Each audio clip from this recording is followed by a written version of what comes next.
Hello, and happy St. David's Day to all our Welsh friends.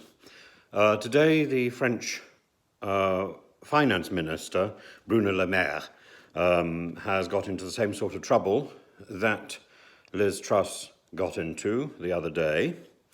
So what he said is used as an excuse for more saber-rattling from Russian ministers, and specifically from Dmitry Medveydev, who has got a Instagram account in English. So Bruno Le Maire said, we are going to deliver a total economic and financial war against Russia. And Medvedev responds, today some French minister has said that they declared an economic war on Russia. Watch your tongue, gentlemen, and don't forget that in human history, economic wars often turn into real ones. I think I think what we're seeing is a meltdown of the Russian High Command.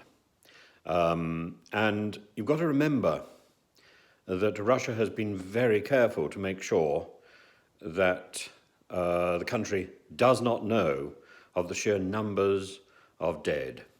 This is a war that has produced casualties the like of which Russia has not seen in modern history. This is worse than the Afghan campaign and worse than the Chechen campaign.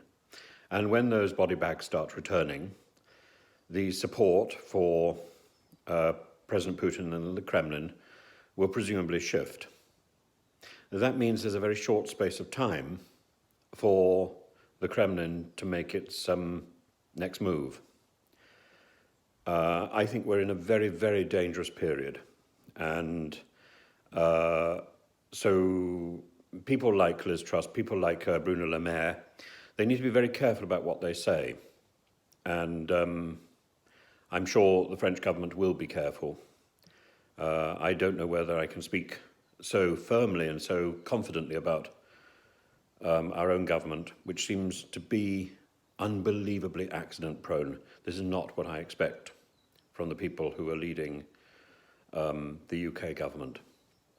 But with any luck, Liz Truss and Priti Patel will be silenced, and Boris, who seems to know at the moment what he's doing, will move to the front and will lead this this response. With any luck, negotiations in that little town in Belarus will prove efficacious. We hope so. That is that is where our hopes are focused on at the moment. That large column of tanks advancing towards Kiev continues.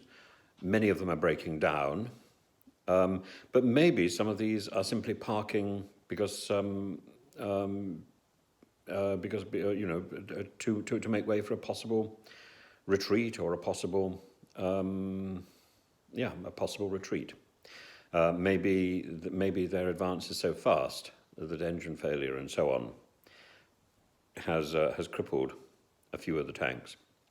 I don't think we should be too reassured to see tanks abandoned by the roadside. I say this is dangerous.